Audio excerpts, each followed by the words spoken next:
बिस्मिल्लाहिर्रहमानिर्रहीम अस्सलाम वालेकुम नाज़रीन, आप देख रहे हैं अनोखा अंदाज। मैं आपका होस्ट जमाल सिद्दीकी। उम्मीद करता हूँ खुश-खुर्रम होंगे। आज पीर का दिन है, 8 मार्च को हम आपको एक बड़ी अहम खबर से आगाह कर रहे हैं कि कल सऊदी अरब की तरफ से एक स्टेटमेंट आया और उन्होंने कहा कि रास तनूरा जो कि उनका ऑयल पोर्ट है, बेसिकली वहाँ से ऑयल की शिपमेंट होती है, उसके ऊपर हमला किया गया है और क्या नुकसान हुआ है, क्या कैजुअलिटीज़ हुई हैं, उसके हवाले से हम आपको अपडेट करेंगे। साथ साथ ये बताएंगे कि अब से कुछ देर कबल पूरी दुनिया से जो है वो पैगामात आना शुरू हो चुके हैं और इस अटैक के हवाले से जो है, इस टेरर प्लॉटिंग के हवाले से ईरान के ऊपर शदीद तहफ़्फ़ुज़ात का इज़हार किया जा रहा है और साथ में यमन के हूसियों के ख़िलाफ़ जो है ना बड़ा एक क्लियर स्टांस लिया गया है इस वक्त मिडल ईस्ट की तरफ से, जो कि पिछले हफ्ते एक मीटिंग हुई थी और उस मीटिंग में कुछ पॉइंट्स डिस्कस किए गए थे, मगर कुछ वजूहात की बिना पर मंजर आम पर नहीं आ पाए, वो भी मंजर आम पर आ चुके हैं। हम इन तमाम बातों को अपने इस वीलॉग में डिस्कस करेंगे तफसीली तौर पर, और उसमें ये भी बताएंगे आपको कि जो चार्ट्स और मैपिंग की फिगर्स में आपको बताएंगे कि ये आखिर क्या सिनेरियो है, कहानी किस तरफ जा रही है।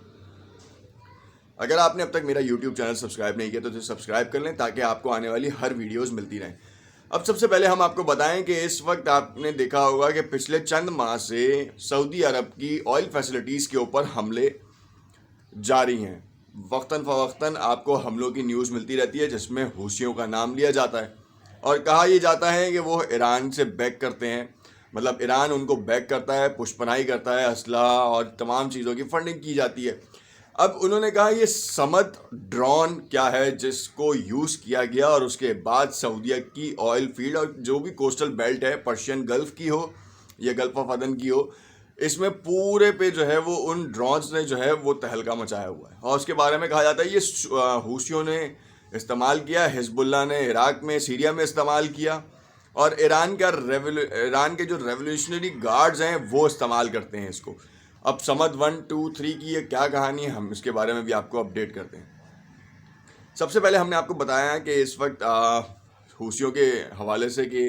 सऊदीया की ऑयल फील्ड्स के ऊपर हमला, कल रात में भी ये हमला हुआ है। रास तनूरा पोर्ट है जहाँ से ऑयल की शिपमेंट जाती है, ऑयल की प्रोसेसिंग होती है और पूरी दुनिया में ऑयल सर्कुलेट होता है यहाँ से। और इस पूरे पोर्ट की जो सिक्योरिटी है यूएस नेवी फ्लीट 5 के अंडर कंट्रोल होती है, अंडर द सुपरविजन होती है और रडार सिस्टम होता है। और कल इसमें इस पोर्ट के ऊपर जो है वो रॉकेट अटैक्स किए गए हैं और साथ साथ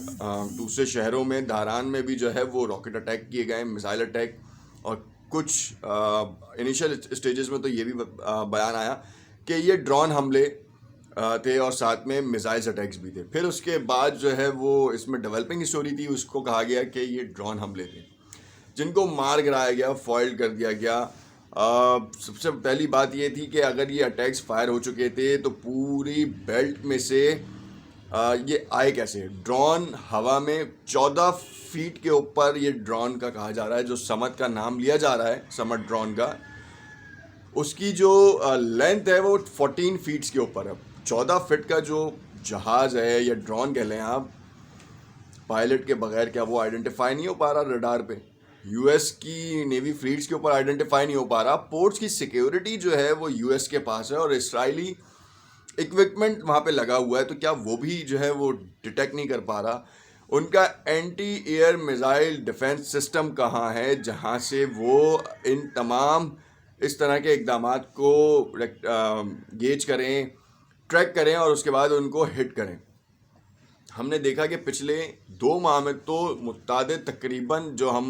हमारी कैलकुलेशन है जिसके ऊपर हम कोर रिपोर्टिंग कर रहे हैं, कुछ 70 के करीब जो हैं वो अटैक्स हुए हैं और जिनमें 70 में से 70 का ही नाम हूसियों से जोड़ा गया कि ये हूसी बागियों ने ये काम किया।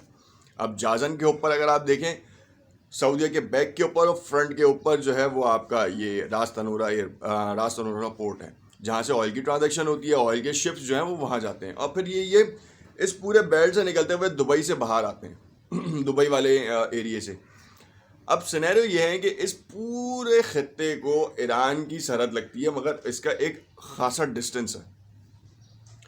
ये बेल्ट तो सन 1979 से, जब से ईरान में इनकलाब आया उसके बाद से इस बेल्ट की सिक्योरिटी बहुत टाइट है, क्योंकि ईरान और सऊदीया के माबैन कुछ चपकलिशें चली। उसका फ़ायदा यहूदुन नसारा ने उठाया और यहूदुन नसारा में अमेरिका और इसराइल सरफ़हरिस्त हैं। मगर दोनों मुल्कों में कुछ अप्स एंड डाउन्स हुए और उसके बाद चपकलिशें इतनी बढ़ चुकी कि अब शायद जो है वो दूसरों की राह हमवार नहीं हो पा रही। टर्की इस वक्त अंदरूनी तौर पर इन दोनों ममालिक का मीडिएटर तो बन रहा है, मगर देखना यह है कि जो इस तरह की जो कल जो कार्रवाई हुई है, और जब हम इसको डिटेल में एनालिसिस कर रहे थे तो हमें पता चला कि अगर ईरान की तरफ से कोई भी इस तरह का ship gulf of Persian gulf में आता है तो ये ऐसा मुमकिन ही नहीं कि वो ट्रैक ना हो सके।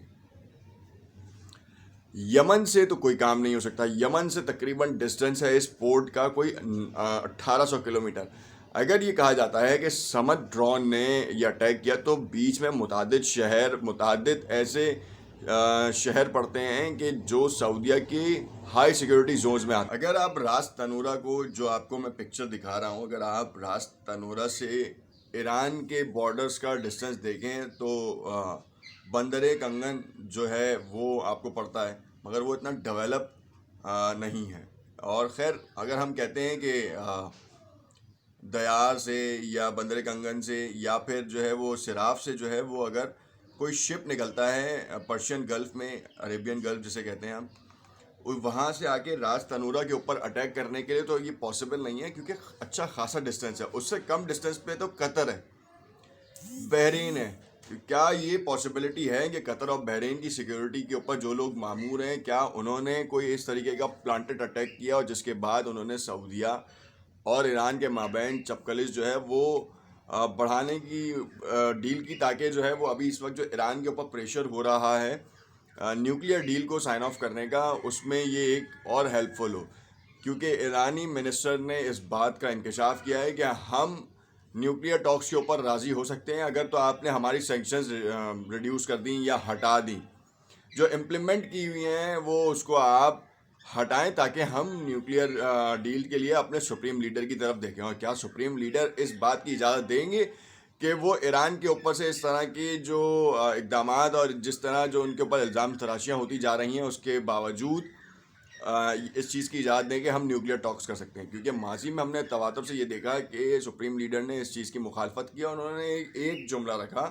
कि हम उस वक्त तक न्यूक्लियर डील के ऊपर बात नहीं करेंगे जब तक कि अमेरिका हम पर से पाबंदियां नहीं उठाता। 120 बिलियन डॉलर्स की जो रकूम है वो ईरान की फंसी पड़ी है, और सिर्फ अमेरिका के इसी इक़दाम की वजह से जिससे उनकी मईशत को एक बहुत बड़ा धचका लगा है। देखना यह है कि अब आने वाले अब से चंद घंटों बाद हम इसकी आपको तफसील से एक वीडियो बताएंगे, पूरी एक एनालिसिस देंगे कि रास तनूरा से कितना डिस्टेंस है और साथ साथ जो नियरेस्ट प्लेसेस हैं उनका कितना डिस्टेंस आ रहा है, और ये हमला कैसे फॉयल हुआ और ये हमला हुआ कैसे। देखते रहिएगा अनोखा अंदाज, और कमेंट में अपनी राय से ज़रूर कहा कीजिएगा। शुक्रिया।